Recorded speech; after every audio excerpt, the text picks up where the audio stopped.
I think we're good to go. Well, look, hello everyone, and happy Thursday.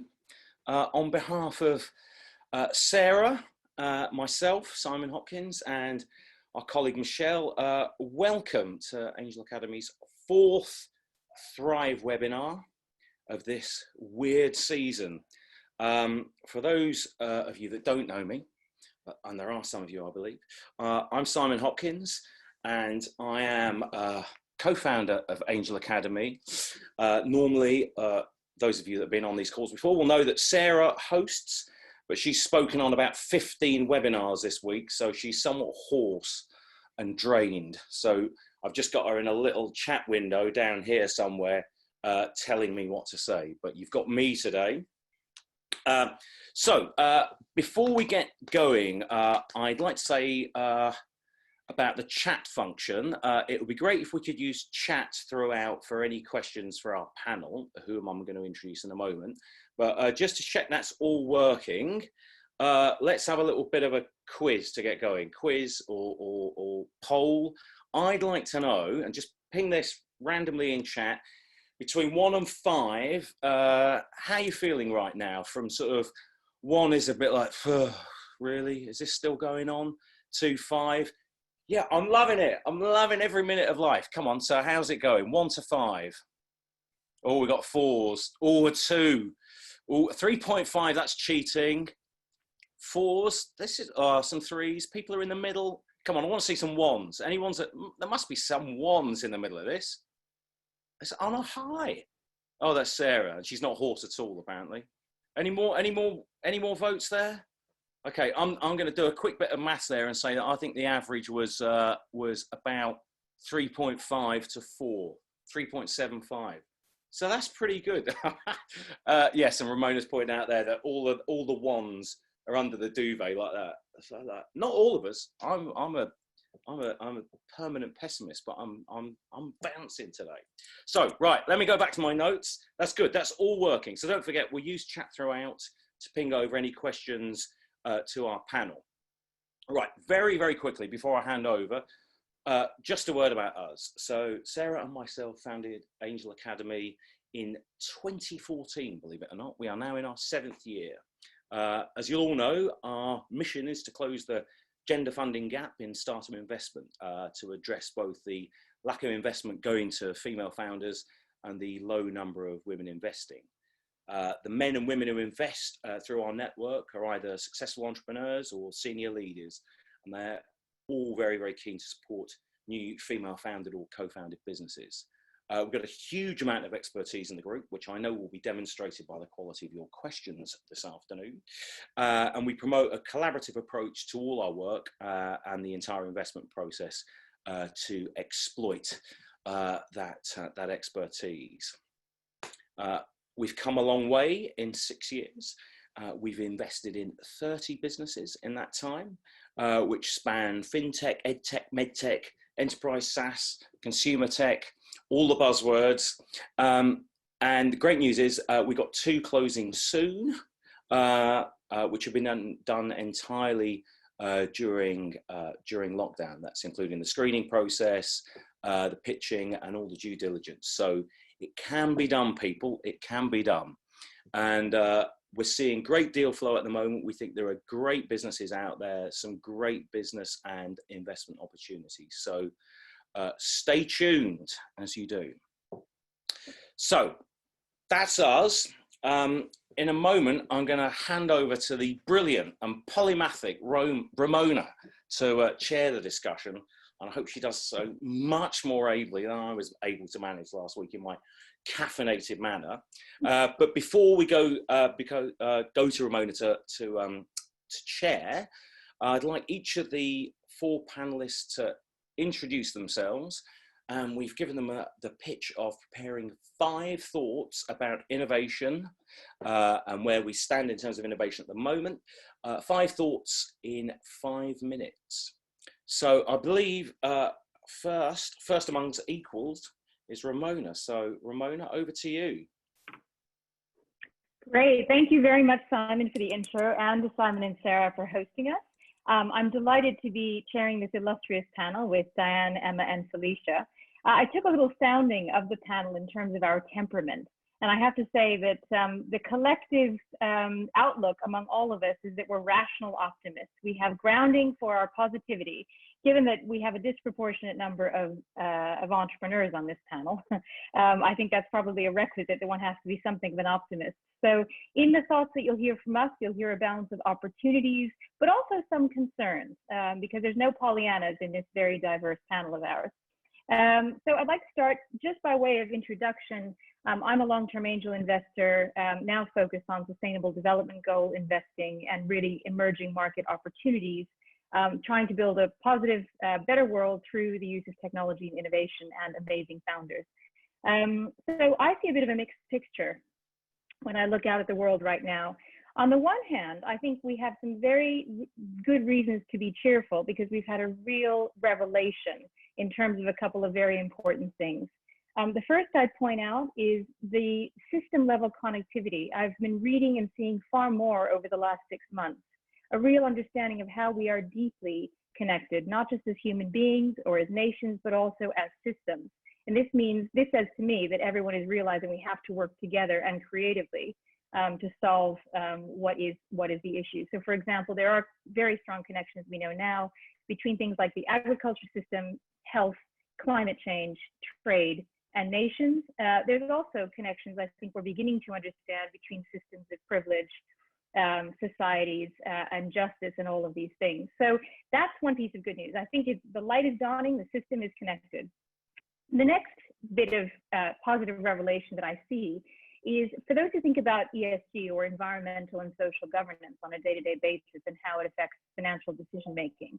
I think everyone has been aware for some time on the E point. There've been great carbon reporting systems, other climate things, but actually the S has arrived. We're beginning to understand that our societies are only as strong, in my opinion, as those who are the bedrock of them. People who are paid less need to be able to be paid enough to live and to exist safely. And in our celebration of care workers and essential workers, I think we've also been somewhat shamed in rich nations to realize that we haven't always been valuing them the way we might. So the whole S in ESG has arrived, which offers some very interesting challenges for some of the tech companies who have historically deemed themselves outside of this debate. So those are my reasons to be cheerful. I've got one more, which is simply to say that if you have any cash in the bank, this is an absolutely brilliant time to invest in just about everything. I've seen valuations adjust themselves 30 to 40% downwards, some in the direction of rationality, others might say cheap like the cheap. So if you've got some cash, it's a brilliant time to please put your hands in your pockets and make some angel investments.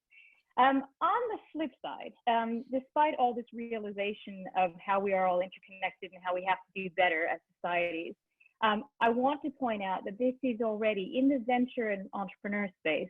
There are people who are extremely well funded, who are very much funded in the growth at any cost mode that we were in.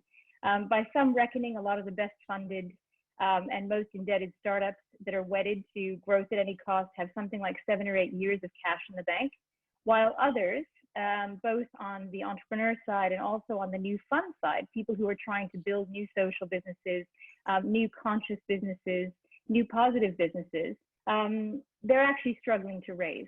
So the positive takeaway I'd say from that negative is we're going to have to work to find ways to innovate our financial system alongside of all the other systems at the same time. But we may very well be entering a pause where things don't appear to match up to the rhetoric that we hear around the aspiration. So it's going to be very interesting to discuss all of this with all of you. That's my 5 minutes, and I'll hand back to Simon. Great, thanks Ramona. It's good to hear you as ever taking a positive from a negative. I don't know if that's mathematically possible, but I know you can do it. So we'll speak to you shortly. Now over to Emma. Great, thanks very much, and thanks everyone. Thanks for inviting me along today. So my name's Emma Maslen. Some of you know me already. I've spent the last 20 odd years in technology, primarily on the commercial side. Up until last year, I was the managing director of one of SAP's businesses in the UK, the Concur business. So I left corporate world last year and started working with some startups and doing some exec coaching as well. And I now am a board advisor to a bunch of companies and also doing quite a lot of coaching and support around the commercial side of things. I'm an optimist, and always have been an optimist. Actually, I loved Ramona's questions, but I have to say, COVID's been a bit of a roller coaster.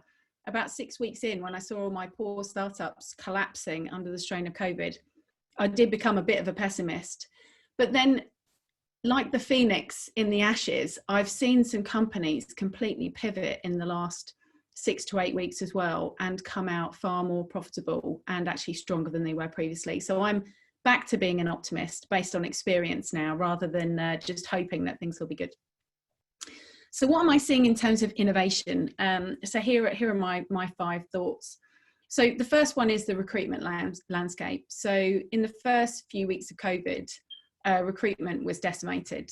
Most companies just put a halt on everything. I knew people that had offers from very good, well-funded companies who actually withdrew the offer. So recruitment was really heavily hit. But then some really strange things started happening. Retail organisations, obviously, some of them like Tesco's and Sainsbury's, had to hire really quickly. The NHS went into a big hiring spree as well.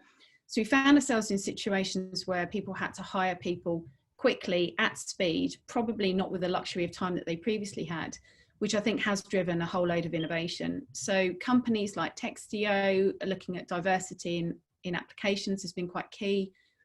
Online video in terms of either assessments or interviews, that's obviously gone through the roof, not just with technologies like Zoom, but also the ones that are more suited to the recruitment side of things. So there's been a lot of innovation in the recruitment side. And also, certainly in the tech industry as well, hiring execs remotely is something that tech companies are now doing, which I was speaking to somebody about 4 weeks ago where they said, I do know I'm going to have to hire a head of EMEA for a 250 million turnover software business remotely, which is interesting. So I think that's an interesting point, and that's not going to go away. And I'll talk to that in a second. The other big thing that I see at the moment is what's going on with real estate. There was a lot of companies in the early days that have shut down their offices. Certainly a lot of the startups that we work with have done that. But there's also a lot of companies that have said that they're going to keep their offices for the people who can't work from home, because this is obviously going to go on for a long time. And there's a lot of people not able to have, nice offices. Maybe they're in flats in central London, or they've still got their kids at home. So they're trying to offer something for their employees that's a bit different. But with that, they're having to withdraw all of the office perks, because having things like coffee machines where everybody's going to, having everybody in the office, games of pool and football tables, that's all going to go away, certainly for the foreseeable future. So that's all the negative side of things. So what's a positive there? Well, I do think that there's a positive around, there will be some innovation around how we keep talent in the boat if we're not offering all of these lovely perks that we were previously offering. So how do we cultivate culture and make sure that we're, keeping people sort of affiliated with the brand and the mission of the company without it being all about the sort of frilly edges? And especially with the younger generation where they like the office vibe, how are we going to do that? So I think there's going to be some innovation there. Interestingly, it will affect business travel as well. So I was on a call earlier where they surveyed the tech execs, and 34% of the tech execs said that they will travel 50% less in the future, full stop, regardless of COVID. So I think, again, that's going to have an impact on the real estate. Another interesting point is that online learning is going through the roof. I know that Diane's going to talk to this point a little bit later on. Certainly Maiden Voyage, who I'm on the board of, they're seeing a massive increase in online learning. All of the tech companies have taken the opportunity to sharpen the axe in terms of all of their employees that have stayed with them, so they can come out of COVID more productive. So many of the online learning platforms have seen a huge increase in new customers. The trick will be whether or not that will continue, or whether or not it will be a spike that will come back down. But I think that's going to be an interesting point. Some people are still going for physical learning. I've heard a few people saying that they're hiring out aircraft hangars for social distancing. So there are some people who aren't quite with the digital learning yet. The gig economy seems to be something that's really pushing along as well, probably with the changing in office cultures, because people are more alone now. maybe they might take a bit more of a leap. So I think that's going to be something that's going to be interesting that comes out as well, which will probably help a lot of our startups that are trying to get outsourced business. That's going to be an interesting one. And the final point is around how the customer journey is changing, particularly on the tech side, where I've always worked for companies that have heavily invested in very expensive face-to-face salespeople. Those salespeople can't go anywhere right now, so they've effectively become inside salespeople, telesalespeople. So will that continue? And also, marketing's become a lot more important, because hunters can't go and bang down doors anymore. It has to be a cultivation of an opportunity that's going through a marketing funnel that then gets to somebody that's then looking to close that out and work with the customer. So they're my 5 points, and I'll hand back to Simon. Great, thanks, Emma. More optimism there, although I'm horrified at the idea of offices without coffee, but you know, I guess people will have to bring their own. Thank you very much. Right, we're over to Felicia next. Hi, Felicia. It's great to see you. Hi, Simon. Lovely to see everyone today, and very happy to be here and to be joining you all. Listening to a panel of fellow optimists, I have to say. It's really great to hear everyone's views. I'm Felicia, CEO and co-founder of Aconi. We provide cash management solutions which automate the movement of cash between different banks, in the same way your investments get moved by your advisor between the FTSE and the Dow Jones, and you wouldn't even know about it. We've always wondered why cash does not move so easily, and that's essentially what Aconi does. We enable that, and we work primarily with wealth partners in the IFA market, wealth managers, wealth platforms, and banks and insurance companies. So just in terms of my 5 points, which mine seem to have been a little bit more detailed than others. So the first thing that we've seen is a really rapid adaptation of change. And I think that's reflecting back to what Emma was saying, where at the beginning it was like, wow, what's happened? And then as you see how quickly, in particular for us fellow startups have adapted, that's really given me pause for thought that actually that level of agility has been very encouraging. So I don't know, it's not been as easy for some of our larger financial institution clients and partners to adjust, because some of them had to send a couple of thousand people laptops to work from home, but certainly in the startup space. The next trend, which is very clear, is that everything is fully digital or becoming fully digital. And the pressure to have a digital transformation has moved up the agenda of like financial services clients, where it was on the agenda, but it wasn't the #1 critical item. And what that means, because we operate in the financial services environment, is really that platforms like ourselves and some of our other fintech partners have become much more popular and much more important in terms of the eyes of decision makers, because what you're seeking is something that can enable you to do everything on your sofa at home in this remote working environment. Because even though, you know, we'll have a post-COVID world soon, there'll still be significant amounts of remote working. So that has become very critical, and that includes in financial services, goodbye to form filling, goodbye to manual signatures, goodbye to sending a scanned copy of your passport in when you need to submit any documents. There are digital tools, like we are one of those, which are fully selfie enabled, and most other platforms should be launching those. Then the next thing is that we're seeing an acceleration of this rapid change. Obviously, I'm focused primarily on financial services, which is there's a lot of regulation which already was pushing our change, and we're seeing even more of that, which is partly as a result of those first 2 points. The next point, which I think has been mentioned previously in a different way by both Emma and Ramona, is the collaboration. For us, it's always been key, and we believe that no one platform has got the solutions to the future, but the collaboration, which is really enabled by APIs. That's where we are. We're in a world where APIs enable a fully integrated solution, but parts of those solutions are provided by different companies but for the end customer, it's entirely seamless. They don't see this curation that's going on behind the scenes, because that's really what has been enabled via those APIs. Obviously, women, which is a top priority from our perspective. This is my main concern and the only area I'm fairly pessimistic on. I think that we need to have some sort of change.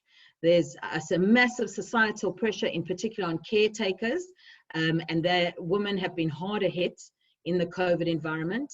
Then we also see that there's been a withdrawal of previous support for diversely founded businesses, because everyone's gravitating back to the mean, which is where they feel safe, which is typically the old school type of ways of investment.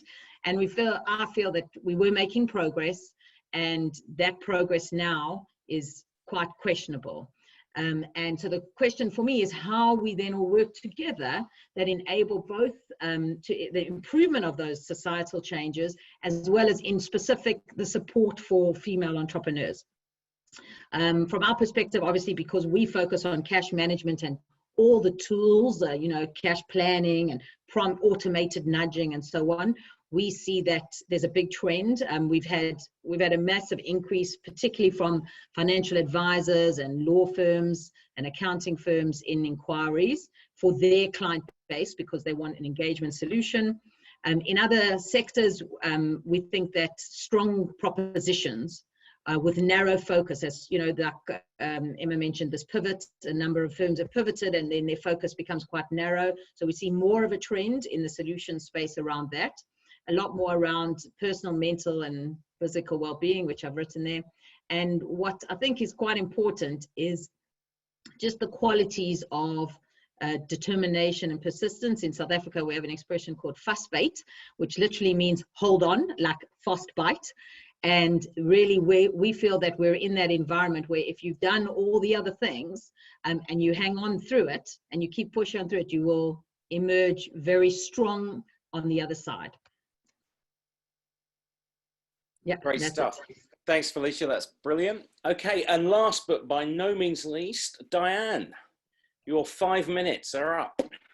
Or on rather, not up. That was quick. Good afternoon, everyone. I'm Diane Morgan, really delighted to be here. I've been in education my entire career. Within the past 5 years, I was in Imperial College and most recently at Trilogy Education Services, upskilling professionals on tech skills. Trilogy was acquired in 2019 as one of the biggest ed tech acquisitions at $750 million. And I'm sharing this because the edtech landscape and the ability to scale and make money for investors has changed dramatically over the past 3 to 5 years. So I'm an optimist on education.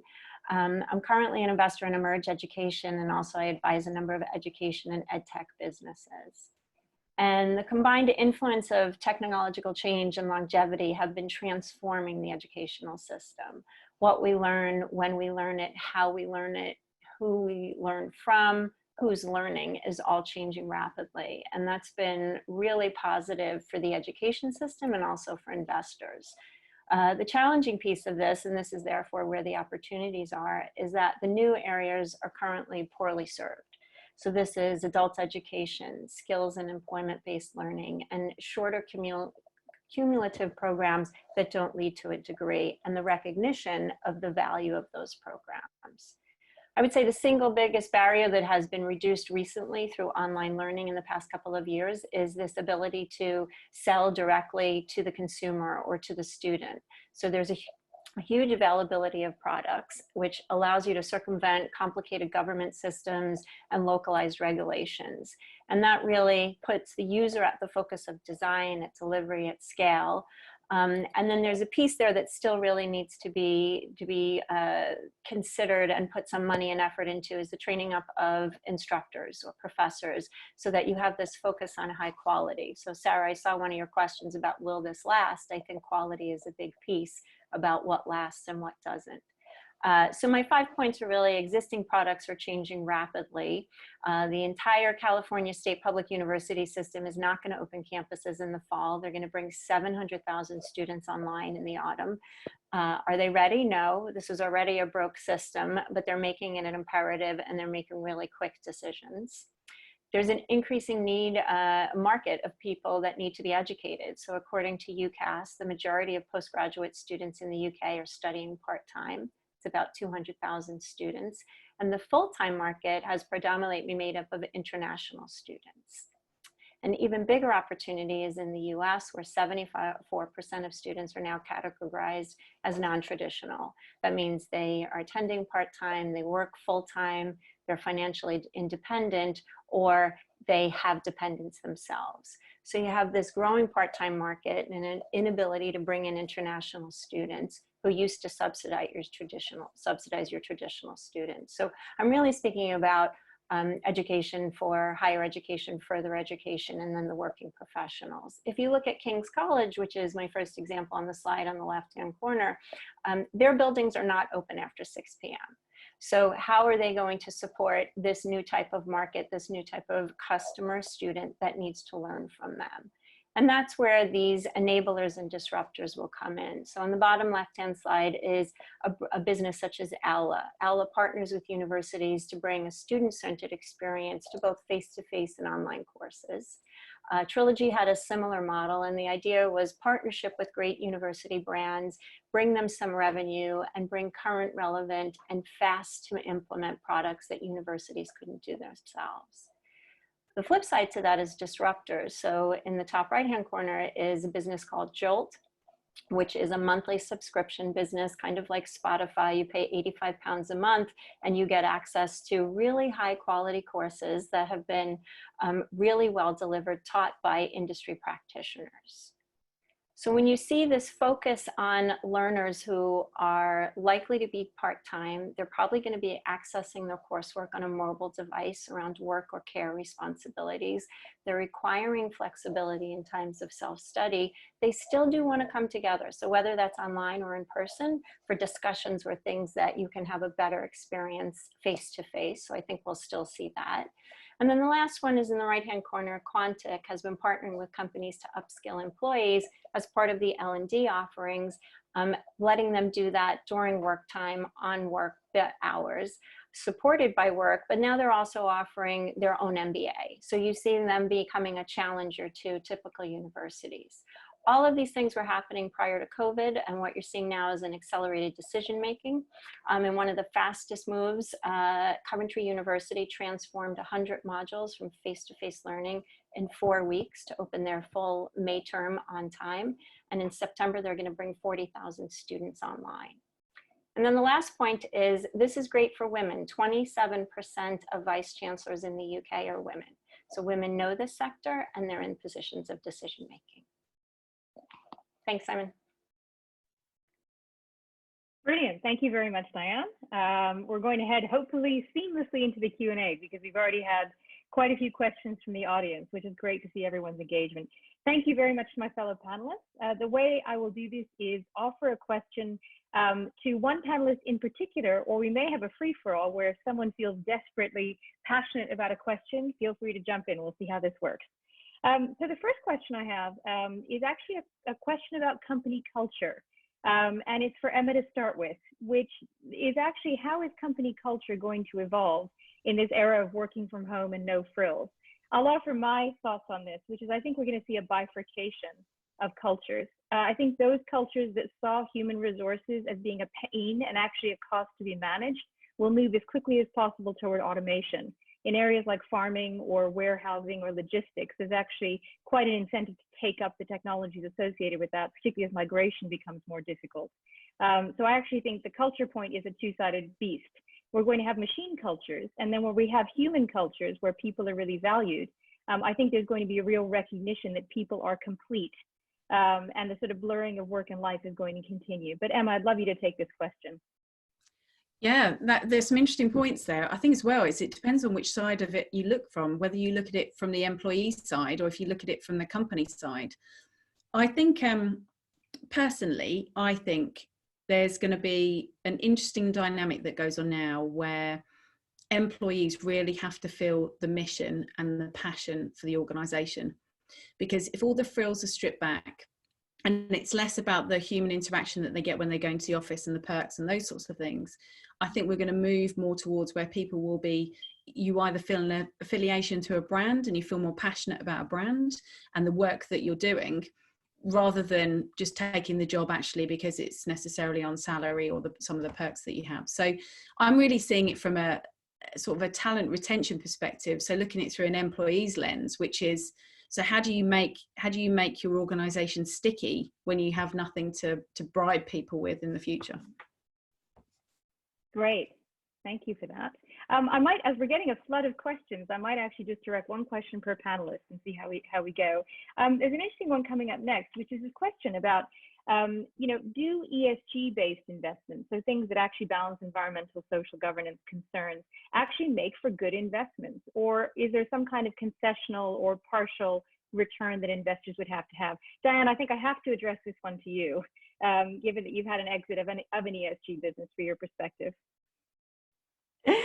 Yeah, delighted. So I think what was really interesting about Trilogy was that we really were focusing on what did the local community need? So this was about upskilling adults with technical skills that felt like they were going to be left behind. And what was really interesting about this was that you had college graduates who were just 3 years out of university who felt like they weren't equipped for what their jobs needed to be for the future.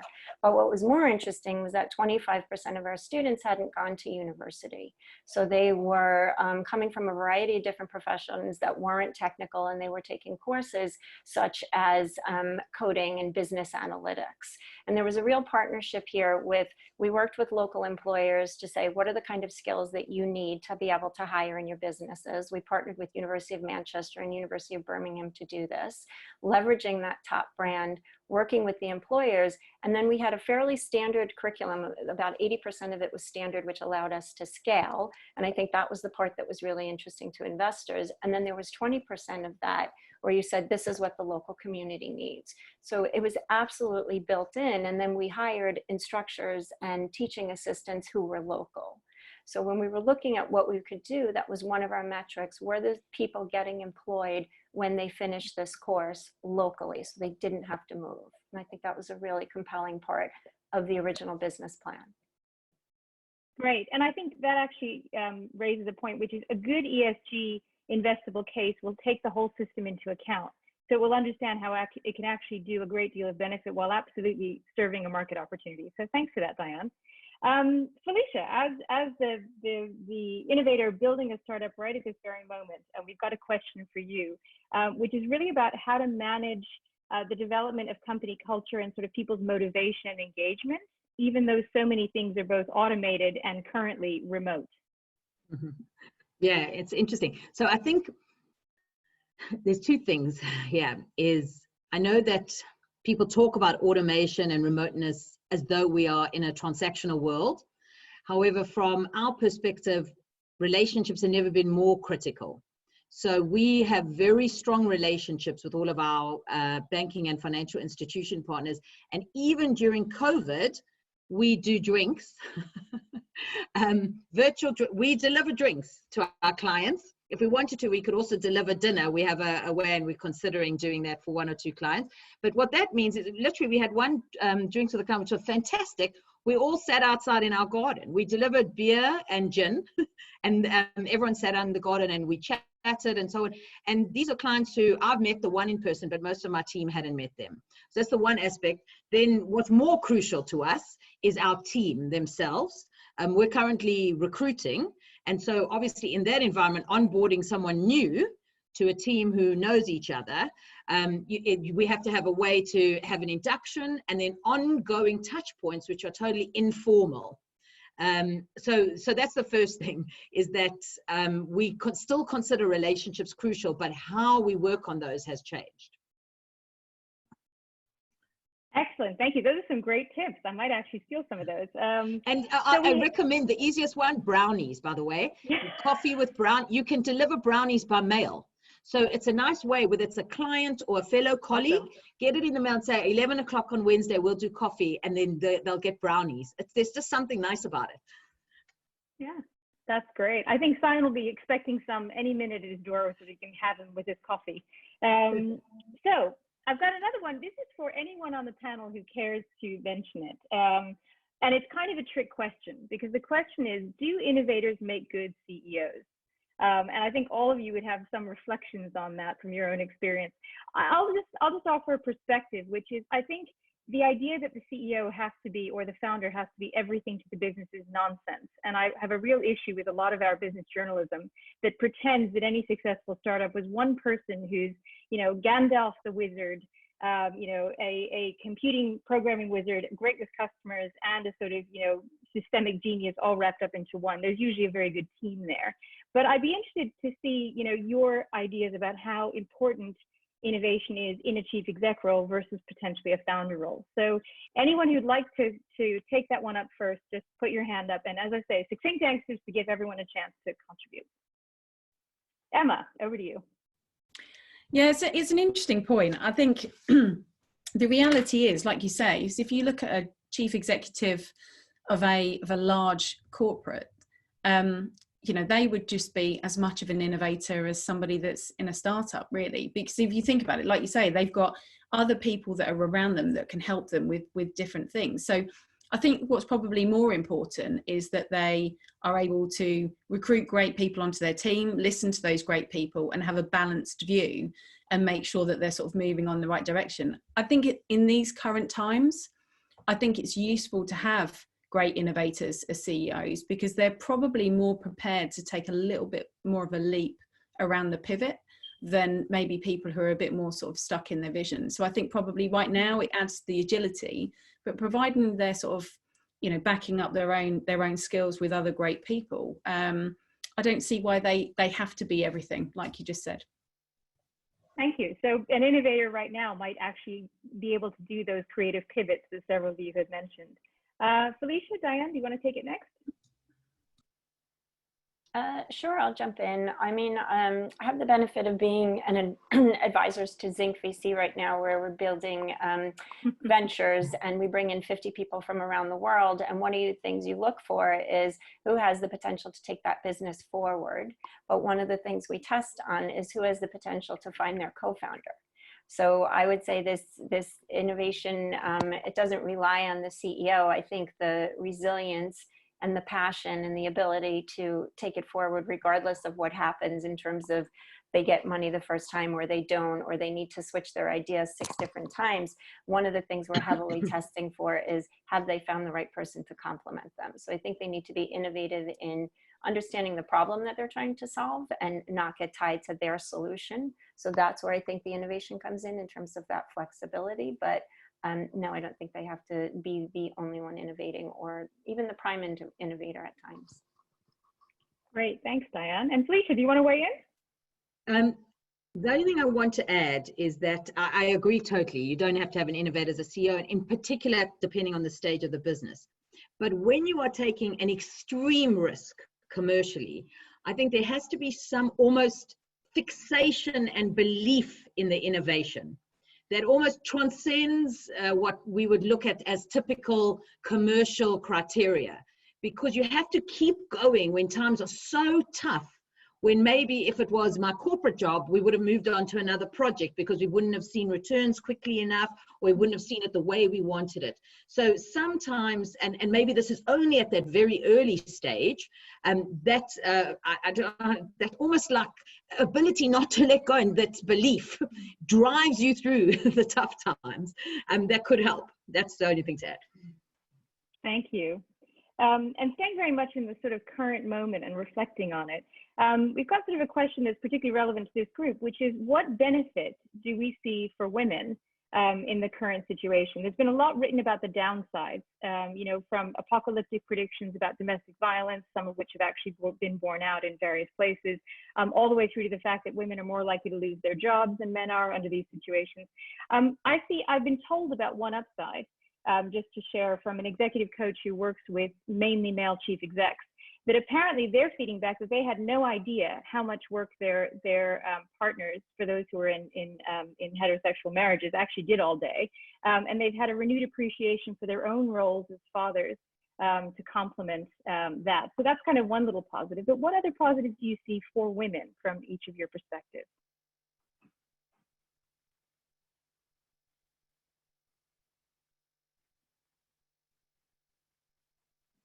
I don't know. I think it's tougher. I mean, maybe it depends whether you have children at home or not. I don't know. But certainly for me, like single parent, my husband lives in another country. And I think it's the homeschooling and working it's an impossible equation, impossible. I don't care what anyone says. I have two friends who tutor my daughter via video. One who's a journalist and one who's an economist. So I'm lucky. And even with that, it's impossible. So I think that at its core is very difficult. I think women, you know, we are known not to have the amount of savings as men for whatever reason. And that means that we can't withstand or be able to buffer crisis like this. So I think the only advantage could be that maybe we come together for this quite a complex problem and come together really like a policy making, entrepreneurs, people like Sarah, yourselves, and think of something new. You know, that opportunity comes from crises sometimes. So I'm hoping something new gets born out of it. Right. So potential opportunity to collaborate and organize, even dare I say that word, yes, around the problem. By the way, on a social basis. Yes, I think your economist who does online lessons you're going to have a lot of requests for his or her name after this call. Diane, do you want to? Yeah, I'm so positive on this because of where the education is. I think at all levels of education, you've had women that have been heavily involved in education from parents involved in education of their children, but a huge amount of women.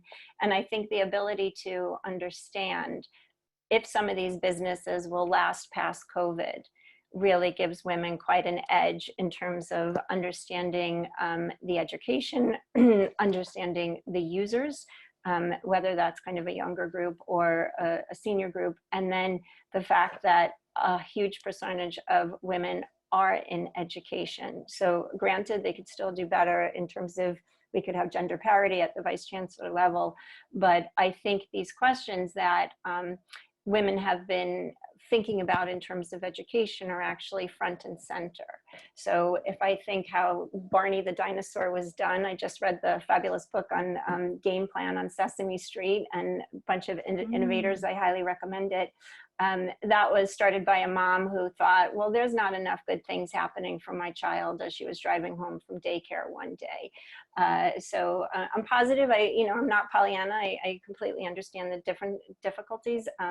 I also see a lot more men on panels speaking right now than I do on women, which has been a problem. But I think specifically in the education center, when you're thinking about a business that's getting more attention from VCs, venture capitalists, not vice chancellors, I think women are well placed in this.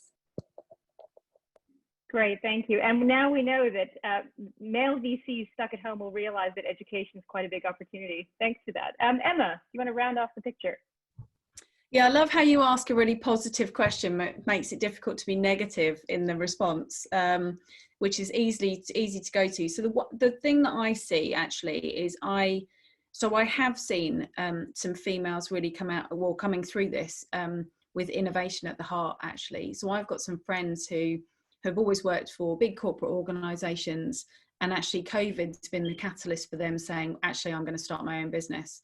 And actually those being tech startups that are very healthcare focused, because some of the challenges that are going on right now. So I think there is a lot of positivity around what's coming out of this. I think it's just going to take a little while for those stories to come through. But like in any situation like this, any depression, any recession, any big challenge, there'll always be innovation. And I think, women are in a good place to do that better than ever, I think. Mm-hmm. Great. So we need some collaboration, some patience, and to look at the bright spots. Excellent. Switching topics, I've got another sort of question here, which is really around millennials. Now, feel free to poke a pin in this balloon, but there's a popularly held view that millennials all want purpose and meaning from their workplace, and that perhaps that might be more of a challenge to deliver given the way that we're all having to work. I'm not personally sure that you can't feel purpose even if you're in a socially distanced workplace, but I'd love to hear what the panel thinks. Would anyone like to take that one first? I can start with that one. I'm not wholly convinced either, actually. I think with I think probably one of the trends that we might see going back to the gig economy is that if people are going to be remote working more, they might choose to be a bit more magpie-like in how they choose the work that they do, and it might give them a different opportunity. Because so I'm very nearly a millennial. I'm just a couple of months out, so which makes me feel young occasionally. So I sort of think actually the way that I look at millennials is millennials want choice around flexibility around work and work-life balance and all those sorts of things. And actually what's coming through this is you have got an opportunity to get out for a walk, do something different, have a different sort of day. And I think that if companies embrace flexible working in the proper sense, as in agile working, agile hours, I think they'll have an opportunity to really attract the millennials. If they try and keep it to a 9 to 5 presenteeism online, then I think that's where they'll lose people. So I think it has to be a real shift in how we think about flexible, agile working. Excellent. Thank you, Emma. Diane? Yeah, I'll jump in. So when I was at Trilogy, it was an entirely remote workforce. So by the end, we had about 500 staff and about 700 instructors. Everybody was online, and I would say it was a huge adjustment for me coming from a university setting. But the key to that was being able to be honest about what was happening outside those hours. So kind of like Emma said, we were also working in different time zones. So it got to the point where rather than say, oh, I can't meet, or that's not going to work, I'd say, I go to yoga on Thursday nights. So I don't want to miss it. Is this something we can do? And I feel like that was a huge turning point in remote working and having relationships where people, and kind of to Felicia's point, they got to know you a little bit, and they'd say, oh, I see you're in your gym clothes. And I think that doesn't relate just to millennials. I think that relates to people and interests that they have and feeling comfortable. So you got really sharing if there were kids, if there were animals in the house, and you would just say, this is what's happening in my life right now. And that honesty actually then related to our clients, where we would say, I could do this before yoga, I could do it afterwards, I really don't want to miss it. And the client saying, okay, I respect that. So it was kind of this getting rid of, I have a fake dentist appointment and I need to be here on a certain time. Yes. Felicia, do you want to, on the millennial side? Yeah. Yeah. So I think there's two things that we've seen with millennials. The first relates to obviously recruitment and so on in the workplace. And it's, I think, being very aware as to what's going on, coming back to your point of honesty, Diane. So one of the things, our office went remote about 3 weeks before the government's, like fully remote. We're a startup, so we can easily go remote. But we said to everyone, don't come in tomorrow, kind of, about 3 weeks before. And really what prompted it was one of my millennials who just messaged and said, I'm sick, I'm not coming in today. I knew that she wasn't sick. And I knew it was because of COVID. And so we've been monitoring the situation every day, our management team. And so we just had a quick management call and we said, look, we're seeing this. Is it necessary? Everyone can work from home. It's just, and so that really, I feel like you really have to be listening, but you don't know what you're listening for sometimes on that side of things, on millennials. But the other thing that we've seen, and which I hate to say it, is it's again the digital. We're in the wealth space because we have a tangential service, and there's a massive transfer of wealth happening at the moment, like this intergenerational shift. And where the older generation did things a certain way in terms of as clients, the new generation are saying, well, this is the way we do things. So actually being able to accommodate that in whatever shape or form, like I mentioned the brownie dates, there's actually an app which can automatically allocate you with one of your teammates for like a 10 a.m. Monday coffee for 20 minutes. So, you know, if you have 50 people or Diane, 700 people who maybe don't talk to each other, they get this 20 minutes that they get to hook up. So it's also about, you know, that just using what there is digitally and adapting to a new generation, which sometimes I think we're not fully aware of how many tools and like their real views on things. No, these are all really good points. I mean, so it sounds like, first of all, purpose isn't just for millennials anymore. Secondly, millennials will somehow find a way to using tech or other things to innovate their way to collaboration and purpose. But I think also it's a real warning call for those businesses that are hollow. I actually saw a piece of research that said that during this COVID crisis, people are really questioning whether or not they find meaning from their job, that somehow the distance that they're feeling and the fact that they have to be a bit more integrated with their own values causes them to look afresh at their workplace. We've actually seen a number of high-profile resignations, for example, from the Facebooks and the Amazons of the world in protest at various stances. So it's going to be an interesting time as people become more integrated and demand more at the same time. One last question. This one I think is just an interesting one in terms of risk. So this is obviously quite a tumultuous time, and it would be crazy not to talk a little bit about the risk to innovation.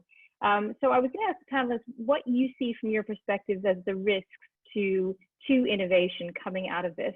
I'll offer my observation, which is I think there are two main ones. The reassertion of national interest is probably going to throw a spanner in the works around some things like climate or health. We've already seen this idea of a race to a vaccine. You know, fortunately, scientists, I think, can often transcend this, but I think in some cases it will become more difficult. It will slow down innovation. It will also make innovation more of a parochial property than it should be. And I think the other risk to innovation that I see is simply cash. I think the fact that so much of our developed economies are leveraged in the hands of private equity players that have an awful lot of cash, a very, very deep well of cash at a time when everyone else does not. And perhaps they haven't gotten the memo about sustainability or purpose. So a lot of it will still be about driving cost out in areas like real estate or even farming or agriculture, and putting other investments on hold. I think those are two things that for me are risks: the national interest and sort of the private equity approach, if not somehow managed. What do others in the panel see as risk to innovation at this time? I can go next. Yeah, interesting points. I think there's a big risk around diversity. I think for a few reasons. I think in terms of funding, we've already seen some challenges around funds essentially going back to prop up their existing investments, not necessarily looking at new investments. Obviously, that's not great from a diversity perspective, because we knew we were in a poor place to start with. That is going to be a bit of a challenge. I also think diversity in the corporate workplace as well. I think females are just generally more risk averse in this sort of climate. Would they be prepared to make a move? Maybe not. I would probably say maybe not. So and also the other thing that I see in the corporate worlds as well on the diversity front is the diversity networks have all, a lot of them have very much died off as well. Whilst we've had a big increase in diversity conversation over the last few weeks because of the tragic things that have happened in the US, it seems like it's a bit of a reaction rather than it being something that was steadily building up to be something that could have made a huge difference. So I think there certainly risks to what we're seeing right now. Thanks, Emma. Felicia, Diane, from your perspective from FinTech or EdTech, any concerns? Diane? Sure, I'll jump in. The first is a question that actually came up on the chat. I think quality in terms of what online learning looks like. So EdTech is not just about online videos. You know, it really should be driven by the heart of what is the outcome of what I'm trying to achieve. It would be like preparation for a good meeting. What's the point of the meeting? Why am I having it? What I want to get out of it? And I think that's how education sits in terms of what is the point of doing this? Could I do it in a video? Could I do it in a poll? Do I need to speak to this person? So slightly worried about quality as everything's getting slapped up with the speed. And then the second is more intergenerational. You know, I'm kind of worried COVID has become this it's older people that are at risk. So the same way we were just talking about millennials, I think we need to be thinking about the whole population, and not everybody falls into that category of old. I think for women, it may be a bit of a challenge if people do leave their jobs or step out of a job now, and how do you get back into the workforce? And then finally, tying the intergeneration to education, a lot of this has been focused on university education, myself included, because that's been my background. But as I've shifted to more skills-based, we really need to be, to Emma's point, skilling up people for the jobs that they need for the gig economy. And are we going to invest in that as one of the risks?